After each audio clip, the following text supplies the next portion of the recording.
Hey good morning friends, my name is Midul Goswami और आज हम बात करने वाले हैं बिटकॉइन एंड क्रिप्टो करेंसीज के ऊपर। एंड डैम श्योर कि आपने ये नाम जरूर सुना होगा और आपके माइंड में कई बार ये क्वेश्चन आया होगा कि ये है क्या, इसका यूज कैसे करते हैं। फ्रेंड्स, यूज कैसे करते हैं इसका हम बाद में देखेंगे। आज इस वीडियो में हम समझने वाले हैं क्रिप्टो करेंसीज एंड बिटकॉइंस को। तो क्रिप्टो करेंसी को समझने से पहले हम करेंसी को समझते हैं। करेंसी हमारा क्या है? एक मीडियम ऑफ एक्सचेंज। मीन्स अगर आपको 100 रुपया कुछ सामान लेना है, उसके बदले आप करेंसी यानी 100 रुपया के वैल्यू वाला एक नोट वो एक्सचेंज करते हो, राइट। पुराने ज़माने में ये सिस्टम कैसा था? बाटा सिस्टम बोलते थे उसे। हमने क्या किया, सामान के बदले सामान दिया, फिर बाद में आया सोना के बदले सोना दिया, फिर बाद में रूल और चेंज हुआ, लोग गोल्ड को जमा करते बैंक में, बैंक एक रिसीट देती और फिर उसी रिसीट को यूज करते हम एक्सचेंज के लिए, मीन्स कुछ गुड्स लेने के लिए, सामान लेने के लिए। फिर धीरे धीरे टाइम आया करेंसी का। अब बैंक करेंसी निकालना शुरू कर दी। अब इस करेंसी को यूज करने लगे सामान लेने के लिए या यूँ कहें तो एक्सचेंज के लिए। अब देखो फ्रेंड्स, अगर आपने देखा होगा 100 के नोट में या कोई भी एक नोट उठा लो तो लिखा हुआ रहता है कि मैं धारक को 100 रुपये अदा करने का वचन देता हूँ, मैं धारक को 10 रुपये अदा करने का वचन देता हूँ।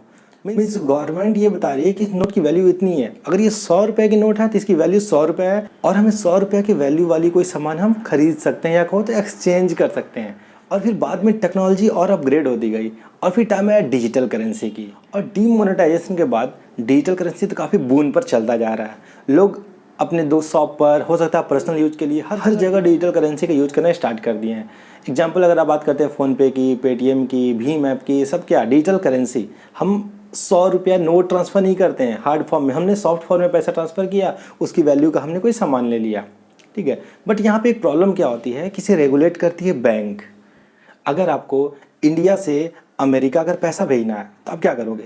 अब जाहिर सी बात है, आप बैंक में जाओगे, अब बैंक उस इंडियन रुपीज़ मीन्स INR को कन्वर्ट करेगी डॉलर में, और डॉलर में कन्वर्ट करने के बाद अमेरिका भेजेगी और उसके बदले आपसे कुछ चार्ज भी लेती है, अच्छा खासा चार्ज लेती है, राइट। तो फिर यहीं पर टर्म आता है क्रिप्टो करेंसी का। अब क्रिप्टो करेंसी दो वर्ड से बना है, crypto and currency. Currency means समझ गए, मीडियम ऑफ एक्सचेंज। अब क्रिप्टो क्या है? क्रिप्टो मीन्स होता है सीक्रेट, गुप्त, means secret way of exchange. It means government के ऊपर इसका कोई रेगुलेशन नहीं है। अगर आपको एक कंट्री से दूसरे कंट्री बिटकॉइन भेजना है तो आपको बैंक जाने की नीड नहीं है। आप नॉर्मली अपने बिटकॉइन वॉलेट से बिटकॉइन को ट्रांसफ़र कर सकते हो। इसकी फ़ी भी बिल्कुल नॉमिनल होती है, नाम जिसे कह सकते हैं नाम मात्र की फ़ी। तो आई होप यहाँ तक आपको क्रिप्टो करेंसी समझ में आ गया होगा। अब हम बात करते हैं बिटकॉइन की। तो फ्रेंड, जैसे हमने बोला क्रिप्टो करेंसी, अब मार्केट में कई सारे क्रिप्टो करेंसी अवेलेबल है, 5000 से भी ज़्यादा है। उसमें जो हमारा सबसे पॉपुलर क्रिप्टो करेंसी है वो है बिटकॉइन।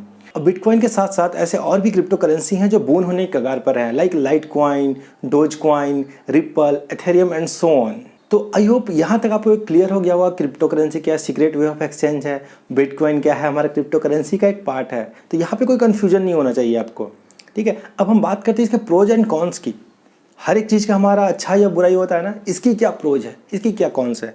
इसका जो सबसे पहला प्रोज है वो है नो रेगुलेशन बॉडी। मीन्स आपको एक कंट्री से दूसरे कंट्री में ट्रांसफ़र करने के लिए आपको किसी थर्ड पार्टी की नीड नहीं है। एंड दूसरा बेनिफिट क्या है कि ये आपको हाई रिटर्न दे सकता है। तीसरा बेनिफिट, ये हाईली सिक्योर है क्योंकि ये ब्लॉकचेन टेक्नोलॉजी पे काम करता है। तो फ्रेंड्स, मैं कॉन्स बताने से पहले ब्लॉकचेन टेक्नोलॉजी को पहले बताने की कोशिश करता हूँ। देखो, ब्लॉकचेन मीन्स आप ये समझ लो, ब्लॉक मीन्स आप बॉक्सेस। अब बहुत सारे बॉक्सेस आपस में एक चैन से बंधी हुई है, that is blockchain. Blockchain means कई ब्लॉक्स का चैन। अब हर एक ब्लॉक्स में हमारा इन्फॉर्मेशन होता है।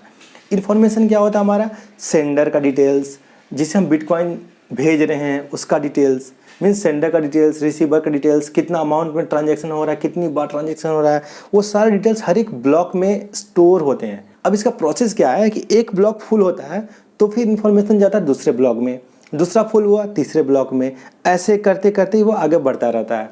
अब हर एक ब्लॉक अपने पहले वाले ब्लॉक को पॉइंट करते रहता है। तो फ्रेंड्स, अब इससे माइंड में आ रहा हो ये सिक्योर कैसे है। देखो, अगर होता क्या है कि अगर हम किसी एक ब्लॉक में कुछ चेंज करने जाएँ या फिर उसको बदलने जाएँ, तो मैंने बताया कि सारे ब्लॉक एक दूसरे से लिंक है, इसका इम्पैक्ट हर एक ब्लॉक पर पड़ेगा, तो आपकी इन्फॉर्मेशन ही पूरी चेंज हो गई। इसलिए इस ब्लॉकचेन टेक्नोलॉजी को काफ़ी सिक्योर माना जाता है। कई कंपनियां तो अब इस टेक्नोलॉजी को ही अडॉप्ट करना स्टार्ट कर दी है। तो आइए अब हम बात करते हैं इसके कॉन्स की। इसका जो हमारा सबसे पहला और बड़ा कॉन्स है कि ये हाईली फ्लक्चुएट करता है, बहुत ज़्यादा अमाउंट में फ्लक्चुएट करता है, जिसकी वजह से इसे काफ़ी रिस्की माना जाता है।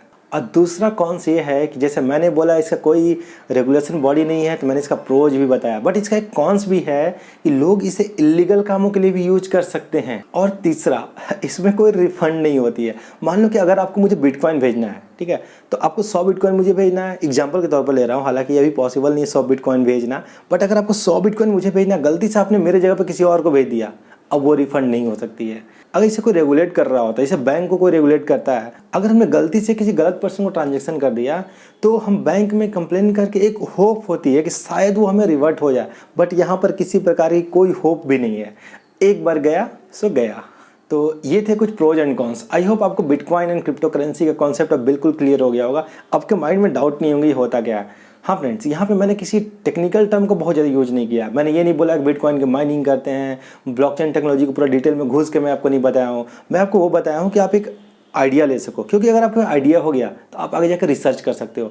क्योंकि हम जो आगे आने वाले वीडियोज़ में हम हर एक चीज़ देखेंगे, लाइक अगर आपको इन्वेस्ट करना है क्रिप्टो करेंसी में, तो हम पहला कदम क्या लें। लोग यही डर लगता है पहला कदम क्या लें, कैसे लें, और हमें इन्वेस्ट करने के लिए पहला अमाउंट कितना होना चाहिए। तो इन सब चीज़ों को, सारे डर को हम दूर करेंगे अपने आने वाले वीडियो में।